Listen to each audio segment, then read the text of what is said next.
सलार उस रोज़ किसी काम से लंच ब्रेक के बाद ऑफिस से निकल गया। रेलवे क्रॉसिंग पर ट्रैफिक का इज़्दिहाम देखकर उसने दूर से ही गाड़ी मोड़ ली। वो उस वक्त किसी ट्रैफिक जाम में फंसकर वक्त ज़ाया नहीं करना चाहता था। गाड़ी को पीछे मोड़कर उसने एक दूसरी सड़क पर टर्न लिया। वो इस सड़क पर थोड़ा ही आगे गया था जब इसने सड़क के किनारे फुटपाथ पर एक बूढ़ी खातून को बैठे देखा। वो एक बाय रोड थी और इस वक्त बिल्कुल सुनसान थी। खातून अपने लिबास और चेहरे से किसी बहुत अच्छे घराने की नज़र आ रही थी। उसके हाथ में सोने की कुछ चूड़ियाँ भी नज़र आ रही थीं और सलार को खदशा हुआ कि इस अकेली सड़क पर वो किसी हादसे का शिकार ना हो जाए। उसने गाड़ी उनके करीब ले जाकर रोक दी। खातून की सफ़ेद रंगत इस वक्त सुर्ख थी और सांस फूला हुआ था और शायद वो अपना सांस ठीक करने के लिए ही सड़क किनारे बैठी थी। अस्सलाम वालेकुम अम्मा, क्या मसला है? आप यहाँ क्यों बैठी हैं? सलार ने अपने सनग्लासेस उतारते हुए खिड़की से सर निकाल कर पूछा। बेटा, मुझे रिक्शा नहीं मिल रहा। सलार उनकी बातों पर हैरान हुआ। वो मेन रोड नहीं थी, एक रिहायशी इलाके की बाय रोड थी और वहाँ रिक्शा मिलने का इम्कान नहीं था। अम्मा जी, यहाँ से तो आपको रिक्शा अब मिल भी नहीं सकता। आपको जाना कहाँ है? इस खातून ने उसे अंदरूनी शहर के एक इलाके का नाम बताया। सलार के लिए बिल्कुल मुमकिन नहीं था कि वो उन्हें वहाँ छोड़ा था। आप मेरे साथ आ जाएं, मैं आपको मेन रोड पर छोड़ देता हूँ, वहाँ से आपको रिक्शा मिल जाएगा। सलार ने पिछले दरवाजे का लॉक खोला और फिर अपनी सीट से उतर गया, मगर अम्मा जी उसे खासी मुतामिल नज़र आईं। वो उनके अंदेशों को भांप गया था। अम्मा जी, डरने की ज़रूरत नहीं, मैं शरीफ आदमी हूँ, आपको नुकसान नहीं पहुँचाऊँगा। मैं आपकी सिर्फ मदद करना चाहता हूँ क्योंकि इस सड़क से तो आपको रिक्शा मिलेगा नहीं और इस वक्त सड़क सुनसान है। आपने जेवर पहना हुआ है, कोई नुकसान पहुँचा सकता है आपको। सलार ने नरमी से उनके अंदेशे दूर करने की कोशिश की। खातून ने अपनी आनेख दुरुस्त करते हुए अपनी चूड़ियों को देखा और फिर सलार से कहा, ओ, ये सारा जेवर तो नकली है। चलें, ये तो बहुत अच्छी बात है, मगर कोई भी गलतफहमी का शिकार हो सकता है। कोई आपसे ये थोड़ी पूछेगा कि ये जेवर असली है या नकली। सलार ने उनके झूठ का पर्दा रखते हुए कहा। वो अब सोच में पड़ गई। सलार को देर हो रही थी। ठीक है अम्मा जी, अगर आप मुनासिब नहीं। उसने वापस अपनी गाड़ी की तरफ कदम बढ़ाए तो अम्मा जी फ़ौरन बोल उठी, नहीं नहीं, मैं चलती हूँ तुम्हारे साथ, पहले ही टांगें टूट रही हैं चल चल के। वो टांगों पर ज़ोर देते हुए उठने की कोशिश करने लगी। सलार ने उनका बाजू पकड़कर उन्हें उठाया, पिछली सीट का दरवाज़ा खोलकर उन्हें अंदर बिठा दिया। बाय रोड को तेज़ी से क्रॉस करके वो मेन रोड पर आ गया। अब वो किसी खाली रिक्शा की तलाश में था, मगर उसे रिक्शा नज़र नहीं आया। वो आहिस्ता आहिस्ता गाड़ी चलाते हुए किसी खाली रिक्शे की तलाश में ट्रैफिक पर नज़रें दौड़ाने लगा। नाम क्या है बेटा तुम्हारा? सलार। सलार? उन्होंने जैसे तस्दीक चाही। वो बेख्तियार मुस्कुराया। ज़िंदगी में पहली बार उसने अपने नाम को बिगड़ते सुना था। तस्दीक का कोई फ़ायदा नहीं था। वो पंजाबी खातून थी और उससे बमुश्किल उर्दू में बात कर रही थी। जी, सलार ने तस्दीक की। ये क्या नाम हुआ? मतलब क्या है इसका? उन्होंने एकदम दिलचस्पी ली। सलार ने उन्हें अपने नाम का मतलब इस बार पंजाबी में समझाया। अम्मा जी को उसके पंजाबी बोलने पर खासी खुशी हुई और अब वो पंजाबी में गुफ्तगू करने लगी। सलार के नाम का मतलब पूछने के बाद उन्होंने कहा, मेरी बड़ी बहू के यहाँ बेटा पैदा हुआ है। वो हैरान हुआ, उसे तवक्को नहीं थी कि नाम का मतलब जानने के बाद उनका अगला जुमला ये होगा, जी मुबारक हो। फौरी तौर पर उसे यही सूझा, खैर मुबारक। उन्होंने खासी मुसरत से उसकी मुबारकबाद वसूल की। मेरी बहू का फ़ोन आया था, पूछ रही थी कि अम्मी आप नाम बताएं, मैं तुम्हारा नाम दे दूं? दे दें। चलो, ये मसला तो हल हुआ। अम्मा जी अब इत्मीनान से ऐनक उतार कर अपनी बड़ी सी चादर के पल्लू से उसके शीशे साफ़ करने लगी। सलार को अभी तक कोई रिक्शा नज़र नहीं आया था। उम्र कितनी है तुम्हारी? उन्होंने गुफ्तगू का सिलसिला वहीं से जोड़ा जहाँ से तोड़ा था। 30 साल। शादीशुदा हो? सलार सोच में पड़ गया। वो हाँ कहना चाहता था, मगर उसका ख्याल था कि हाँ की सूरत में सवालात का सिलसिला मज़ीद दराज हो जाएगा, इसलिए बेहतर यही था कि इनकार कर दे। और उसका ये अंदाज़ा उस दिन की सबसे फाश गलती थी। नहीं, शादी क्यों नहीं की? बस ऐसे ही, ख्याल नहीं आया। अच्छा। कुछ देर खामोशी रही। सलार दुआएं करता रहा कि उसे रिक्शा जल्दी मिल जाए। उसे देर हो रही थी। क्या करते हो तुम? मैं बैंक में काम करता हूँ। क्या काम करते हो? सालार ने अपना ओहदा बताया। उसे अंदाज़ा था कि अम्मा जी के ऊपर से गुजर जाएगा, मगर वो उस वक्त हक्का बक्का रह गया जब उन्होंने बड़े इत्मीनान से कहा, ये अफसर होता है ना? वो बेख्तियार हंसा। इससे ज़्यादा अच्छी वजाहत कोई इस काम की नहीं दे सकता था। जी अम्मा जी, अफसर होता है। वो महफूज हुआ। कितना पढ़े हो तुम? 16 जमातें। इस बार सालार ने अम्मा जी का फार्मूला इस्तेमाल करते हुए अपनी तालीम को आसान लफ्ज़ों में पेश किया। अम्मा जी का जवाब इस बार भी हैरान कुन था। ये क्या बात हुई, 16 जमातें? MBA किया है या MA इकनॉमिक्स? सालार ने बेख्तियार पलट कर अम्मा जी को देखा। वो अपनी ऐनक के शीशों से उसे घूर रही थी। अम्मा जी, आपको पता है MBA क्या होता है या MA इकनॉमिक्स क्या होता है? वो वाकई हैरान था। लो, मुझे पता नहीं होगा। मेरे बड़े बेटे ने MA इकनॉमिक्स किया, उधर पाकिस्तान से फिर इंग्लैंड जाकर उसने MBA किया। वो भी बैंक में ही काम करता है, मगर उधर इंग्लैंड में। इसी का तो बेटा पैदा हुआ है। सालार ने गहरी सांस लेते हुए गर्दन वापस मोड़ ली। तो फिर तुमने बताया नहीं क्या? सालार को फौरी तौर पर याद नहीं आया कि उन्होंने क्या पूछा था। अपनी तालीम के बारे में। मैंने MBA किया है। कहाँ से? अमेरिका से। अच्छा, माँ बाप हैं तुम्हारे? जी। कितने बहन भाई हैं? सवालात का सिलसिला दराज होता जा रहा था। 5। सालार को कोई जाए फरार नज़र नहीं आ रही थी। कितनी बहनें और कितने भाई? 1 बहन और 4 भाई। शादियाँ कितनों की हुई हैं? मेरे अलावा सब की। तुम सबसे छोटे हो? नहीं, चौथे नंबर पर हूँ। 1 भाई छोटा है। सालार को अब पहली बार अपने सोशल वर्क पर पछतावा होने लगा। इसकी भी शादी हो गई? जी। तो फिर तुमने शादी क्यों नहीं की? कोई मोहब्बत का चक्कर तो नहीं? इस बार सालार के पैरों के नीचे से हकीकत में ज़मीन खिसक गई। वो उनकी क़ियाफ़त शनासी का कायल होने लगा था। अम्मा जी, रिक्शा नहीं मिल रहा। आप मुझे एड्रेस बता दें, मैं आपको खुद छोड़ आता हूँ। सालार ने उनके सवाल का जवाब गोल कर दिया। देर तो उसे पहले ही बहुत हो चुकी थी और रिक्शे का भी कहीं नामो निशान नहीं था। वो इस बूढ़ी खातून को कहीं सड़क पर भी खड़ा नहीं कर सकता था। अम्मा जी ने उसे पता बताया। सालार की समझ में नहीं आया। एक चौक में खड़े ट्रैफिक कांस्टेबल को उसने वो पता दोहरा कर मदद के लिए कहा। कांस्टेबल ने उसे इलाके का रास्ता समझा दिया। सालार ने दोबारा गाड़ी चलाना शुरू की। तो फिर तुमने मुझे नहीं बताया कि कहीं मोहब्बत का चक्कर तो नहीं था? सालार का दिल चाहा कहीं डूब कर मर जाए। वो खातून अभी भी अपना सवाल नहीं भूली थी, जबकि वो सिर्फ इस सवाल के जवाब से बचने के लिए उन्हें घर छोड़ने पर तैयार हुआ था। नहीं अम्मा जी, ऐसी कोई बात नहीं, उसने इस बार संजीदगी से कहा। अल्हम्दुलिल्लाह। वो अम्मा जी की इस अल्हम्दुलिल्लाह का सियाक़ो सबाक़ समझ नहीं पाया था और उसने उनका तरद्दुद भी नहीं किया। अम्मा जी अब इसके माँ बाप के बारे में कुरेद कर सवालात कर रही थी और मालूमात हासिल करने की कोशिश कर रही थी। सालार वाकई मुसीबत में फंस गया था। सबसे बड़ी गड़बड़ उस वक्त हुई जब वो अम्मा जी के बताए हुए इलाके में पहुंचा। उसने अम्मा जी से मतलूबा गली की तरफ रहनुमाई करने की दरख्वास्त फरमाई और अम्मा जी ने कमाल इत्मीनान से कहा, अब ये तो मुझे पता है कि इस इलाके में घर है, मगर पता मुझे मालूम नहीं। वो पहुँच कर रह गया। अम्मा जी, तो घर कैसे पहुँचाऊँ मैं आपको? पते के बगैर इस इलाके में आपको कहाँ ड्रॉप करूँ? वो अपने घर पर लिखा नंबर और नाम बताने लगी। नहीं अम्मा जी, आप मुझे गली का नाम बताएं। वो गली के नाम की बजाय निशानियाँ बताने लगी। हलवाई की एक दुकान है गली के कोने में, बहुत खुली गली है। परवेज़ साहब का घर भी वहीं है, जिनके बेटे ने जर्मनी में शादी की है पिछले हफ्ते। पहली बीवी उसकी उधर ही है, हमारे मोहल्ले में। शादी की इतला मिलने पर बेचारी ने रो रो कर मोहल्ला सर पर उठा लिया। वो निशानियाँ बताते बताते कहीं और निकल गई। सालार ने सड़क के किनारे गाड़ी खड़ी कर दी। अम्मा जी, आपके शोहर का नाम क्या है? घर के बारे में और गली के बारे में कुछ तफसील से बताएं। इस तरह तो मैं कभी भी आपको घर नहीं पहुंचा सकूंगा। उसने तहम्मुल से काम लेते हुए कहा। मैं सईदा अम्मा के नाम से जानी पहचानी जाती हूँ।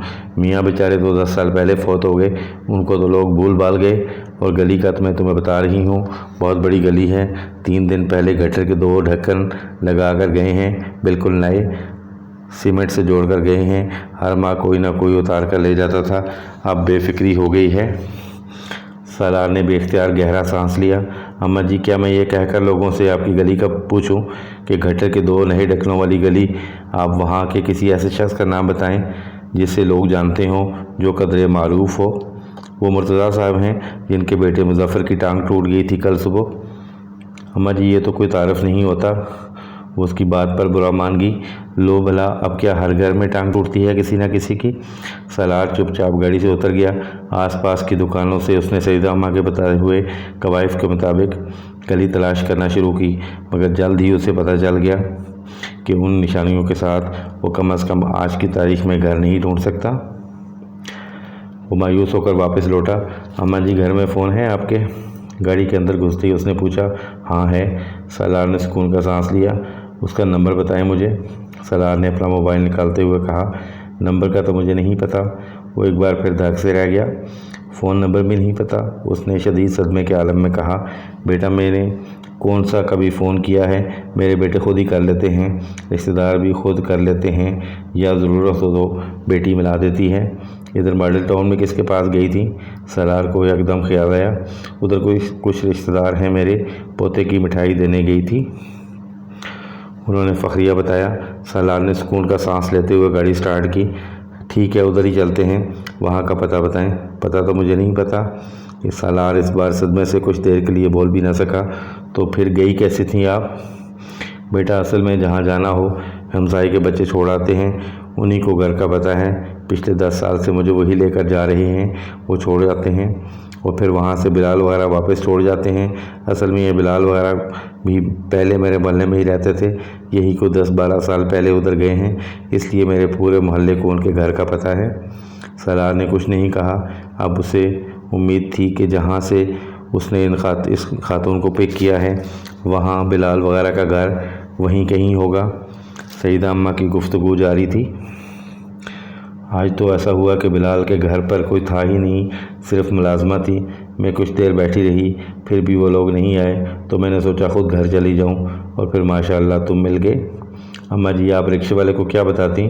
वही जो तुम्हें बताया है। उनकी जहानत पर बाग बाग हो गया। इससे पहले कभी आप इस तरह पता बताकर घर पहुंची हैं? उसने कदरे अफसोस भरे लहजे में गाड़ी रिवर्स करते हुए पूछा। ना, कभी नहीं, ज़रूरत ही नहीं पड़ी।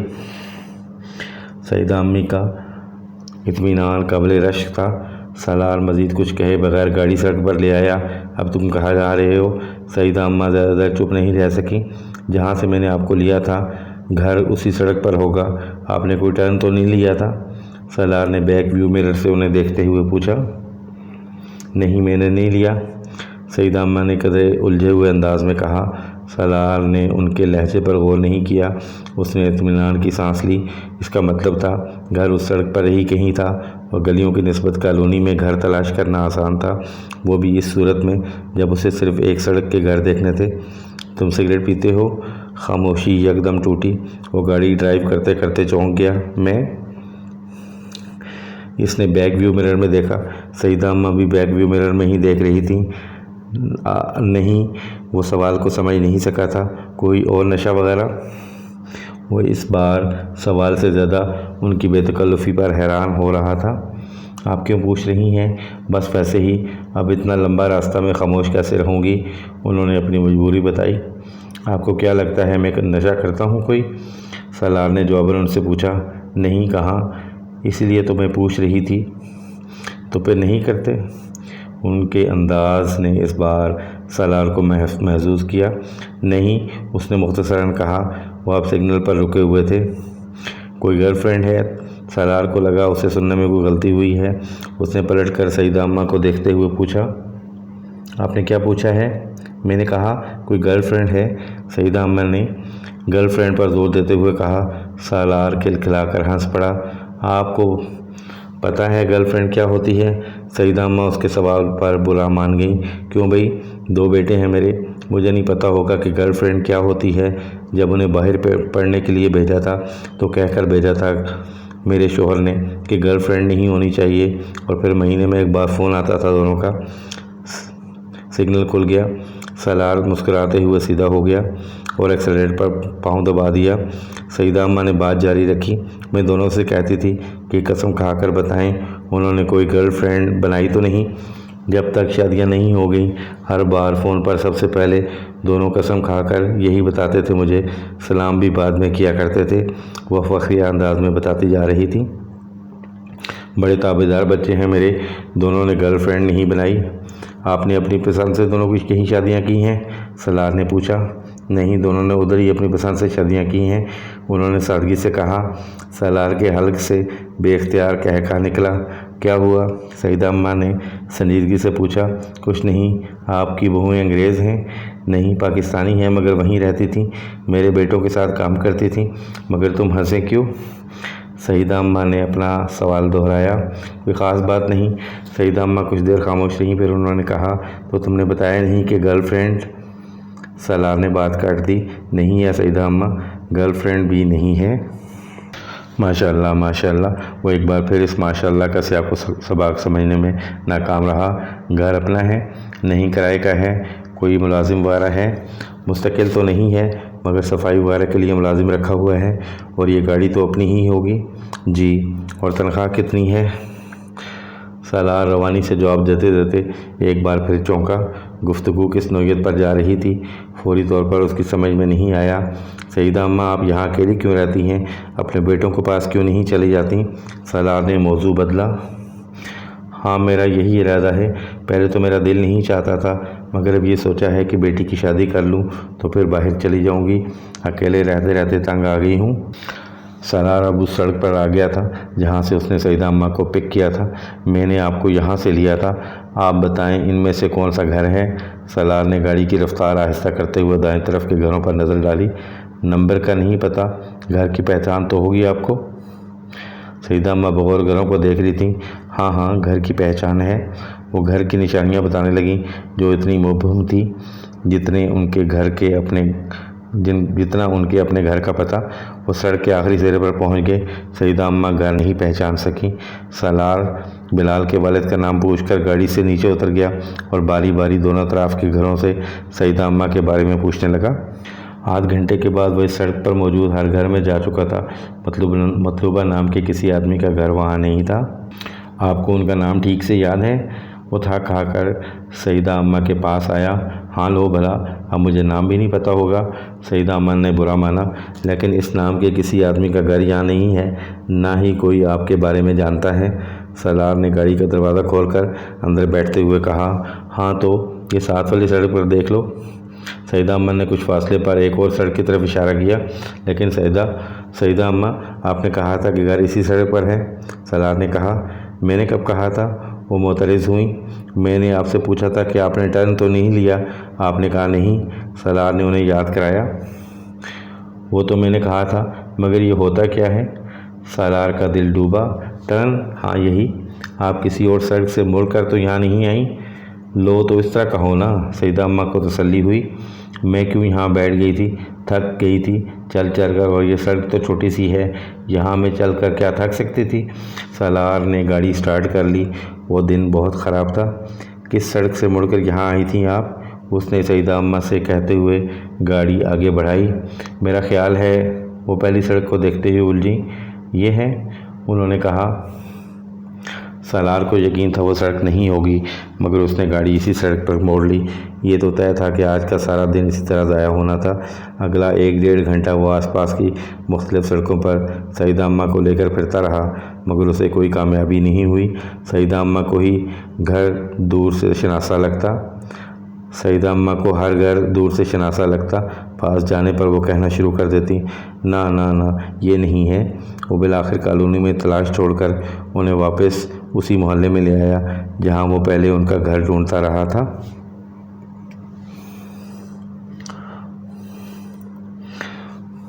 मज़ीद 1 घंटा वाज़ाह करने के बाद जब वो थक कर गाड़ी में वापस आया तो शाम हो चुकी थी। सईदा अम्मा उसके बरक्स इत्मीनान से गाड़ी में बैठी थी। मिला? उन्होंने सालार के अंदर बैठते ही पूछा। नहीं, अब तो रात हो रही है, तलाश बेकार है। मैं पुलिस में रिपोर्ट करा देता हूँ। आपकी बेटी या आपके मोहल्ले वाले आपके ना मिलने पर पुलिस से रब्ता तो करेंगे ही, फिर वो ले जाएंगे आपको। सालार ने एक बार फिर गाड़ी स्टार्ट करते हुए तजवीज़ पेश की। चिट आमना बेचारी क्या सोच रही होगी? सईदा अम्मा को अपनी बेटी का ख्याल आया। सालार का दिल चाहा वो उनसे कहे कि वो उनकी बेटी से ज़्यादा परेशान है, मगर वो खामोशी से ड्राइव करते हुए गाड़ी पुलिस स्टेशन ले आया। रिपोर्ट दर्ज कराने के बाद वो वहाँ से उठकर जाने लगा। सईदा अम्मा भी उठ खड़ी हुई। आप बैठें, आप यहीं रहेंगी? सालार ने उनसे कहा। नहीं, हम उन्हें यहाँ कहाँ रखेंगे, आप उन्हें साथ ले जाएं। हमसे किसी ने रब्ता किया तो हम उन्हें आपका पता दे देंगे, पुलिस इंस्पेक्टर ने कहा। लेकिन मैं तो उन्हें आपके हवाले कर देना चाहता हूँ। सालार मोतरज़ हुआ। देखें, बूढ़ी खातून हैं, अगर कोई रब्ता नहीं करता तो ये रात कहाँ रहेंगी, और अगर कुछ दिन और गुजर गए। पुलिस इंस्पेक्टर कहता गया। सईदा अम्मा ने उसे बात मुकम्मल नहीं करने दी। नहीं, मुझे इधर नहीं रहना बेटा, मैं तुम्हारे साथ ही चलूँगी। मैं इधर कहाँ बैठूँगी आदमियों में। सालार ने उन्हें पहली बार घबराते हुए देखा। लेकिन मैं तो अकेला रहता हूँ, वो कहते कहते रुक गया। फिर उसे फुरकान के घर का ख्याल आया। अच्छा ठीक है, चलें, उसने एक गहरा सांस लेते हुए कहा। बाहर गाड़ी में आकर उसने मोबाइल पर फुरकान से रब्ता कायम किया। वो उन्हें फुरकान के यहाँ ठहराना चाहता था। फुरकान अभी हॉस्पिटल में ही था। उसने मोबाइल पर सारी सूरत हाल उसे बताई।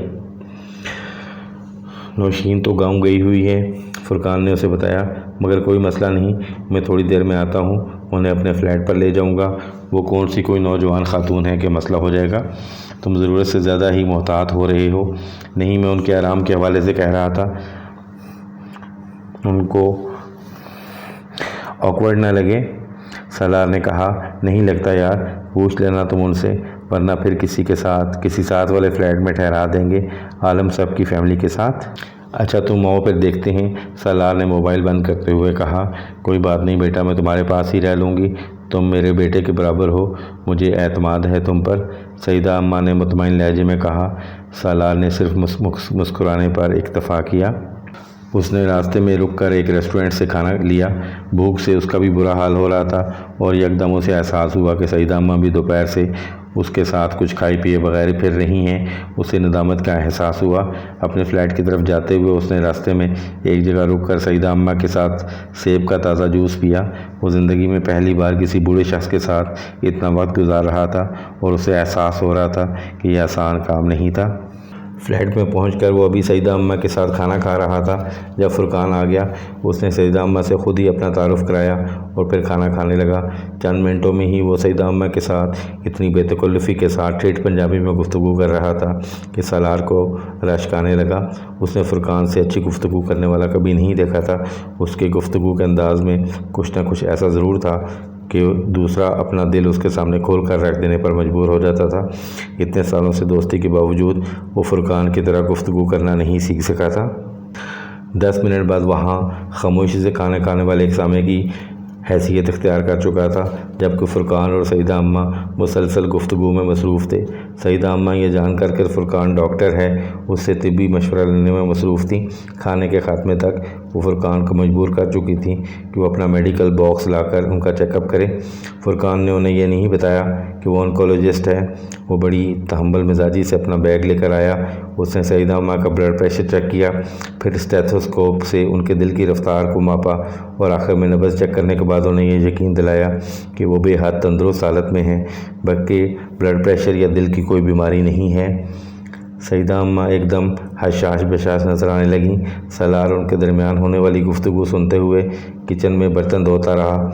वो दोनों लाउंज के सोफ़े पर बैठे हुए थे। फिर इसी दौरान उसने फ़ोन की घंटी सुनी। फुरकान ने फ़ोन उठाया। दूसरी तरफ डॉक्टर सब्ते अली थे। सलाम दुआ के बाद उन्होंने कहा, सालार ने पुलिस स्टेशन पर किसी सईदा नाम की खातून के बारे में इतला दी थी। फुरकान हैरान हुआ। जी वो यही है हमारे पास, अल्लाह का शुक्र है, डॉक्टर सब्ते अली ने बेख्तियार कहा। हाँ वो मेरी अजीज़ा हैं, हम उन्हें तलाश कर रहे थे चंद घंटों से। पुलिस से रब्ता किया तो सालार का नंबर और नाम दे दिया उन्होंने। फुरकान ने उन्हें सईदा अम्मा के बारे में बताया और फिर सईदा अम्मा की बात फ़ोन पर उनसे कराई। सालार भी बाहर लाउंज में आ गया। सईदा अम्मा फ़ोन पर गुफ्तगू में मसरूफ़ थी। डॉक्टर साहब की अजीज़ा हैं ये, फुरकान ने धीमी अंदाज में उसके करीब आकर कहा। डॉक्टर सब्ते अली साहब की? सालार हैरान हुआ। हाँ उन्हीं की। सालार ने बेख्तियार इत्मीनान भरा सांस लिया। भाई साहब कह रहे हैं तुमसे बात करवाने को, सईदा अम्मा ने फुरकान से कहा। फुरकान तेज़ी से उनकी तरफ बढ़ा और रिसीवर लेकर कागज़ पर कुछ नोट करने लगा। डॉक्टर सब्ते अली उसे एड्रेस लिखवा रहे थे। सईदा अम्मा ने कदरे हैरानी से लाउंज के दरवाजे में खड़े सालार को देखा। तुम क्या कर रहे हो? उनकी नज़रें सालार के एप्रन पर जमी थीं। वो कुछ शर्मिंदा हो गया। मैं बर्तन धो रहा था। सालार वापस किचन में आया। उसने एप्रन उतार दिया। वैसे भी बर्तन वो तकरीबन धो चुका था। सालार, आओ फिर उन्हें छोड़ देते हैं। उसने अपने अकब में फुरकान की आवाज़ सुनाई दी। काम बाद में कर लेना, तुम गाड़ी की चाबी लो, मैं हाथ धोकर आता हूँ, सालार ने कहा। अगले 10 मिनट में वो नीचे सालार की गाड़ी में थे। फुरकान अगली सीट पर था और उसके बावजूद पिछली सीट पर बैठी सईदा अम्मा से गुफ्तगू में मसरूफ़ था। साथ साथ वो सालार को रास्ते के बारे में हिदायत भी देता जा रहा था। बहुत तेज़ रफ्तारी से ड्राइव करते हुए वो 20 मिनट में मतलूबा मोहल्ले और गली में थे। बड़ी गली में गाड़ी खड़ी करने के बाद वो दोनों ने अंदर गली में उनके घर तक छोड़ने गए। सईदा अम्मा को अब रहनुमाई की ज़रूरत नहीं थी, वो अपनी गली को पहचानती थी। वो फ़ख्रिया अंदाज में कुछ जताते हुए सालार को बताती गईं, हलवाई की दुकान, गटर के सीमेंट वाले ढक्कन, परवेज़ साहब का घर। जी, सालार ने मुस्कुराते हुए सर हिलाया। उसने उनको यह नहीं बताया कि उनकी बताई हुई सारी निशानियां सही थीं, सिर्फ वो उसे गलत ला लेकर गई थी। आमना बेचारी परेशान हो रही होगी। उन्होंने सुर्ख ईंट की बनी हुई एक हवेली नुमा 2 मंजिला मकान की तरफ रुकते हुए 275 दफ़ा कहा। फुरकान ने आगे बढ़कर बेल बजाई। सालार कदरे सताइशी अंदाज में हवेली पर नज़रें दौड़ाता रहा। वो यकीनन काफ़ी पुरानी हवेली थी, मगर मुसलसल देखभाल की वजह से वो इस गली में सबसे बावकार लग रही थी। तुम लोगों को अब मैंने चाय पिए बगैर नहीं जाने देना, सईदा अम्मा ने कहा। मेरी वजह से तुम लोगों को बहुत परेशानी हुई, ख़ास तौर पर सालार को। बच्चा मुझे सारा दिन लिए फिरता रहा। सईदा अम्मा ने सालार के कंधे पर हाथ फेरते हुए कहा। कोई बात नहीं सईदा अम्मा, चाय हम फिर कभी पियेंगे, आज हमें देर हो रही है। हाँ सईदा अम्मा, आज चाय नहीं पियेंगे, कभी आकर आपके पास खाना खाएंगे, फुरकान ने भी जल्दी से कहा। देख लेना ऐसा ना हो याद ही ना रहे तुम्हें। लें भला ये भी कैसे बोलेंगे हम, वो जो आप पालक गोश्त की तरकीब बता रही थी वही बना कर खिलाइएगा, फुरकान ने कहा। अंदर से कदमों की आवाज़ आ रही थी। सईदा अम्मा की बेटी दरवाज़ा खोलने आ रही थी और उसने दरवाजे से कुछ फासले पर ही सईदा अम्मा और फुरकान की आवाज़ें सुन रही थी, इसलिए उसने कुछ भी पूछे बगैर दरवाजे का बोल्ट अंदर से उतारते हुए दरवाज़ा थोड़ा सा खोल दिया। अच्छा सईदा अम्मा, खुदा हाफिज़, फुरकान ने सईदा अम्मा को दरवाजे की सीढ़ियाँ चढ़ते हुए देखकर कहा। सालार उससे पहले ही पलट चुका था। तो नाज़रीन, इसके साथ ही ये किस्त अपने अख्तिताम को पहुँची। आने वाली अक़सात को बर वक्त देखने के लिए चैनल को सब्सक्राइब कर लीजिएगा। इंशाअल्लाह हाज़िर होते हैं अगली किस्त के साथ। तब तक के लिए इजाज़त दीजिएगा। अल्लाह निगहबान।